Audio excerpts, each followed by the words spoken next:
السلام علیکم نحمدہ و نصلی علی رسولہ الکریم ما بعد اعوذ باللہ من الشیطان الرجیم بسم اللہ الرحمن الرحیم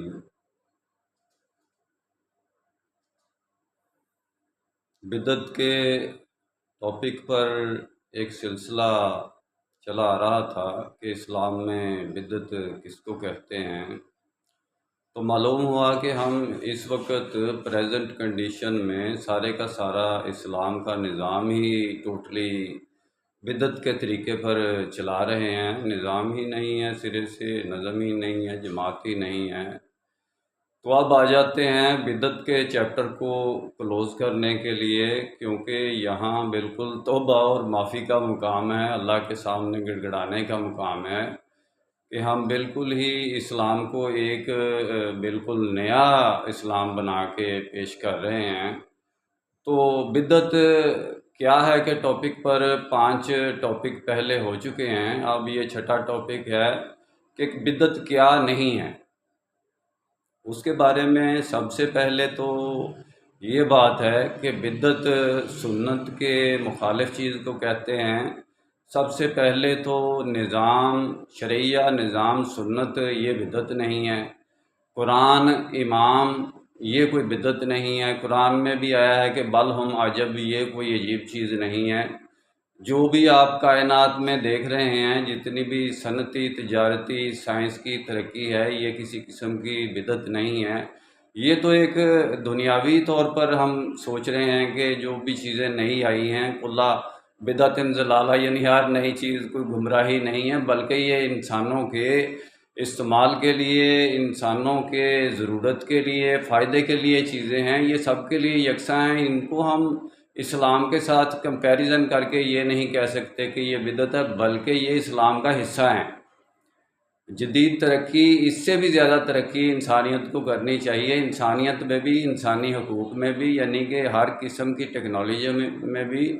یہ انسانی حق ہے اور وقت کا تقاضا ہے، اس کو ہم بدعت نہیں کہتے۔ دوسری طرف آ جاتے ہیں، قرآن پر اعراب لگائے گئے، قرآن کو کتابی شکل دی گئی۔ آپ صلی اللہ علیہ وسلم کی یہ سنت نہیں ہے، آپ صلی اللہ علیہ وسلم نے اپنی حیات مبارکہ میں قرآن پر اعراب نہیں لگائے، قرآن کو کتابی شکل نہیں دی، تو اس کو کیا ہم بدعت کہیں گے؟ اس کو ہم بدعت نہیں کہیں گے، کیونکہ قرآن تو وہی ہے، کتاب تو وہی ہے جو پہلے تھی، اس میں کسی قسم کا کوئی فرق نہیں ہے۔ آیات کی تطبیق میں، اس کے نزول میں ہر قسم کا، یعنی کہ اس کا محل وقوع، بایو ڈاٹا پورے کا پورا محفوظ ہے۔ اگرچہ وہ یعنی کتابی شکل میں نہیں تھی، تو کتابی شکل میں آ گئی تو وہ بدعت نہیں ہے۔ وہ آگے سے آگے کمپیوٹر کی شکل میں آ جائے تو وہ بھی بدعت نہیں ہے۔ آگے سے آگے یعنی کہ اس کی جتنی بھی آسانی کے مواقع اس میں پیدا ہو جائیں، بٹن دبانے سے ہی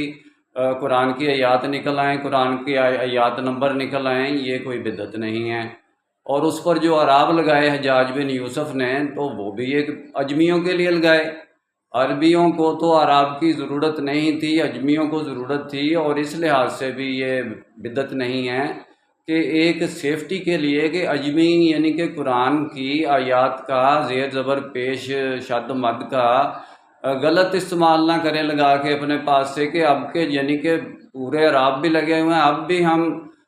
قرآن کی آیات کو غلط استعمال کر رہے ہیں، سیاق و سباق سے ہٹ کر استعمال کر رہے ہیں، کوئی پوچھنے والا نہیں ہے، تو یعنی کہ یہ کوئی بدعت نہیں ہے۔ قرآن پر اعراب لگانا یہ کوئی بدعت نہیں ہے، بلکہ یہ قرآن کیا ایک یعنی آرڈر ہے اجمیوں کے لیے کہ بھائی اجمیوں کے واسطے تو قرآن کی سمجھ نہیں ہے، ان کو فہم نہیں ہے، ان کی آسانی کے لیے یہ کام کیا گیا ہے۔ اور جو پہلے کا قرآن ہے وہ تو محفوظ ہے، اگر اس کے 40 پارے شیعہ لوگوں نے بنا دیے تو آیات کے نزول کی تطبیق تو وہی ہے،